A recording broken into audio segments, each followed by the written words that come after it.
El noveno Maití fue el más atípico de todos. Y vuelvo al octavo, para entender cómo lo trascendental va tejiendo con hilos finos y donde se van juntando las almas. Me habían invitado a un espacio literario, allí conocí una chica, Romina, que invité al círculo, y ella fue con una amiga, Clara, que inmediatamente quedaron prendados con Nicolás. Fue todo muy rápido. La semana de conocerse, Clara queda embarazada. Y fue Clara que invita a Nicolás al campo de libélulas y toma esa decisión de renunciar junto a Gonzalo y a Analía en el trabajo de la Asociación Española. Por eso se habían caído muchos maíces, porque tenían que terminar con ciertas actividades que no lo estaban llenando. Y así este año fuimos todos a las libélulas, después de haberlo conversado, ya que en esas fechas de Maití nacería Luna, la que fue abrazada a la idea de cultivar allí enseguida. Y Luna se concibió en la floración del octavo Maití. Y lo que sucedía era que recién se habían mudado los chicos y coincidían los encuentros con el cultivo de maíz con reuniones familiares, por lo que por momentos se fueron de control. Recuerdo que en uno de ellos puse una caja y teníamos que dejar allí todo lo que queríamos soltar, miedos, culpas. En mi caso, justamente, dejé el control, pero al irnos les pedí a todos que sacaran nuevamente el papel y se lo llevaran, que no era dejándolos, sino trabajándolos. Soltar es hacer los procesos emocionales correspondientes, si no de nada vale. Y yo había dejado el control, porque siempre me decían ansiosa, control, dándome cuenta que en su otra orilla es cuidado. Uno de esos días hasta corrió el alcohol y no nos dimos cuenta enteramente de esta situación y seguíamos con la idea de cultivar. Lo que teníamos que llevar todo esto a la luz y es escuchando al miedo, hablando con las culpas. En el caso del control es como una olla donde se colocan las frutas para una mermelada y luego estas fluyen, pero tienen una base, una estructura. Le tenemos miedo al sistema y sistema significa en su etimología juntos de pie. La naturaleza fluye a través de sus sistemas, la naturaleza misma tiene un orden. Y sucedió que saliendo de la Asociación Española tengo una visión. Como si yo fuera un águila que mirara de arriba, vi a Clara embarazada del Maití. De todos, no solo del diseño que ya habíamos preparado la tierra, sino de todos parados cada uno en su surco. Pero en ese momento justo me suena el celular. Era justamente Clara diciéndome, mira, no siento hacer el cultivo. Pero Clara, le contesté, ¿me avisás a una semana? ¿Te das cuenta que estábamos todos preparando el fogón y las carpas fuera del entorno de la casa para darte tranquilidad? Bueno, me dijo ella, ¿se puede cultivar en diciembre o en febrero? No, le contesté, la última fecha es noviembre. La semilla no está al servicio nuestro, nosotros al servicio de ella. Lo que no la pude convencer. Bueno, avísale todo lo demás, le respondí. Ah, no, pero tú sos la referente. Bueno, pero tú te tienes que hacer cargo de tu decisión. Da la cara tú. Es muy importante para nosotros el maíz y solo estás pensando en ti. Sinceramente, no pude llegar a tener una explosión que sería de ira, porque en ese momento me sonaba nuevamente el celular. Era un WhatsApp de Andrés, desde el Valledén, que sin preámbulo me dijo, Raquel, ¿por qué no venís acá a realizar un Maití? Quedé en un estado en blanco. Son tan mágicas las semillas que en realidad ellas son las que deciden. Por una razón personal había dicho que no volvería al valle, pero el valle me estaba convocando. En estos años me han sucedido muchas sincronías, mas nunca dejaban de maravillarme. Que me llamaban uno para no hacerlo y otro para realizarlo. Llamé a Matías para que me buscara un lugar para realizar el cultivo de maíz. Yo no le había contado nada, pero él debía haber escuchado. Pero lo cierto es que, más que buscarme un lugar, él mismo hizo un diseño nuevo para estos años de Maití. Era como una piedra que se tiraba al agua y hacía ondas expansivas. Lo típico no solo fueron estas visiones y estas llamadas simultáneas, sino quienes cultivaron allí conmigo lo hacían desde la acción, no desde la espiritualidad consciente, ya que todos somos espirituales, ya lo he dicho, pero cuando estamos atentos a nuestra evolución es espiritualidad consciente. Tampoco una espiritualidad consciente hacia la semilla, solamente por apoyarme, pero eso era muy importante, si no, no se podría haber realizado. Pero los compañeros que verdaderamente iban a estar conectados, iba a ser a través de lo mental. Y me preguntaba si no me estaría mintiendo a mí misma, sobre si tenía sentido, si era valedero. Pero el Guataporá de ese año fue el más brillante, lo guiaba justamente Matías. También sucedió que ya pasaron unos 15 días, desde el Valle de él me llama Vivi, asombradísima. Raquel, los maíces ya estaban grandecitos, pero ayer descubrí uno nuevo, recién saliendo. No vi cuándo nació. Yo lo miro todos los días, me dijo la Vivi. Digo, Vivi, ¿sabes una cosa? Hoy que tú descubriste ese maíz, hoy nació Luna, que había sido concebida en el Maití anterior. También vi a Camila, que también plantó. La vi en una visión, cubierta con un quillapí bordado de maíces. Lo que me dio por decirle fue, vas a quedar embarazada. Ella me dijo, no, para nada.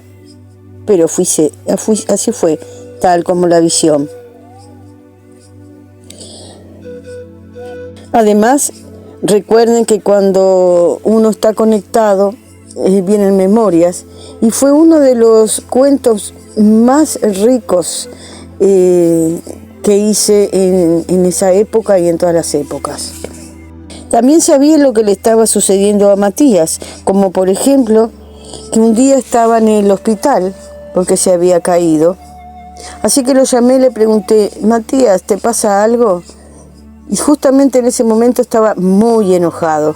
Sí, había estado enfermo, pero a su vez uno de sus maíces se había caído. Lo había comido un caballo, pero no se lo había comido todo, se lo había tirado. Además, el caballo solo eligió el de él. Por todas esas cosas que sucedían, el Maití me estaba hablando que era valedero. Otra cosa que soñé y muy importante es que sentí una voz que me decía que teníamos que hacer el tránsito de las 7 doncellas. Y de ahí salen todos una cantidad de trabajos que descodificándolos nos dimos cuenta que eran los 7 pecados capitales, que son caminos de iniciación. Doncella porque se refiere al cambio, a lo femenino, y pecado porque viene de la palabra pescado, donde está presente la palabra pituitaria. El 10º Maití también fue uno de los más armónicos. Y lo que allí hablamos, luego de haber trabajado los miedos, las sombras, el empoderamiento, que no tenemos que juzgar tanto, que si llegábamos a notar las veces que juzgábamos y comparábamos, no nos alcanzaban los cuadernos. Pero comenzar a comprender la función del juzgamiento. A veces es el juzgamiento por algo que no podemos nosotros hacer y lo juzgamos en el otro. También puede ser que el otro nos esté contando su historia porque nos juzga. Y si ese juzgamiento nos toca, bueno, es porque hay algo que tenemos que resolver si no lo dejamos pasar. Y lo que tratamos ahí también es de visualizar la sombra de nuestras caridades. En el cuento que realizo demasiado tiempo en el lugar del no sé, se aclara un poco eso de trabajar las sombras de nuestras caridades. Y les voy a contar la experiencia mía propia, por ejemplo, en un cuento de meditación que hice sobre la casa que habla. Yo tenía que entrar a la casa y cada vez que yo saliera ella se iba a iluminar porque iban a descender mis ancestros. Y cada vez que salía mucha gente me ahogaba diciéndome gracias a ti, gracias a ti. Y esas palabras resonaban en mi cabeza. Inclusive recibía muchos chats que me decían lo mismo en este plano físico, hasta que me di cuenta de las sombras de mis caridades. Yo tenía culpa porque mi padre se suicidó, fue la última a quien la abrazó con un abrazo muy emotivo, pero yo no me di cuenta de lo que iba a hacer. Y así me pasó con otra persona que vino a despedirse, me dio un abrazo emotivo y después se suicidó. Y yo no me di cuenta, entonces había como una culpa. Entonces yo me acuerdo que hacía como que enlazaba gente para que viniera a sanar, como que yo era la gran sanadora. En realidad no soy sanadora, simplemente escucha y trata de buscar herramientas para ayudar. Pero cuando resolvían algo o se daban cuenta de algo, me decían gracias a ti. Entonces era una forma de mitigar esa culpa, sabiendo que ahora sí me había podido dar cuenta. O sea, voy a seguir ayudando, siempre lo dije, a mí misma primero y a los demás, los que quieran ser receptivos a todas las propuestas. Pero ya sin la carga de esas sombras de mis caridades, ahora pura y sin ego. En ese Maite comencé a pasar la pipa, en el anterior también, después de haberme dado cuenta de que yo tengo muchos amigos que me pueden tirar la manga si se me puede, digamos, venir la sombra del ego. Y ahora yo estaba completamente segura de que lo hacía puramente por amor. E hicimos un cambio con el mayor respeto a las ceremonias. Verán, nos había explicado, cuando una mujer estaba en su luna debía pedir que otro plantara por ella, porque cuando la mujer está en la luna, toda su savia, toda su energía está hacia adentro. Entonces no estaba con toda su carga energética para con la semilla. Pero no es lo que las mujeres realmente sentían. A pesar que nunca me lo habían dicho, quizás Susana, sentía claramente que no era el sentir de la mayoría. Si bien es un respeto para ella y las semillas, acostumbradas a obviar nuestras lunas, a hacer lo que la sociedad indique, ponerse un tampón para que el periodo se termine más rápido y moleste lo menos posible. Pero ahora estábamos integrando la importancia de la luna como nunca lo habíamos aprendido. Y las mujeres de este círculo sentían que cuando estaban con las manos en la tierra es cuando más conectadas se sentían en su interior, por lo que no podíamos seguir con una parte del ritual que, si bien entendíamos, no era el sentir general. Fue la primera vez en todos los Maite que falté a la cosecha. Yo planté por Mónica y Mónica cosechó por mí. Estaba en ese tiempo trabajando la gula, que es salirse de ciertos lugares, y lo estaba realizando, no solo energéticamente, sino literalmente.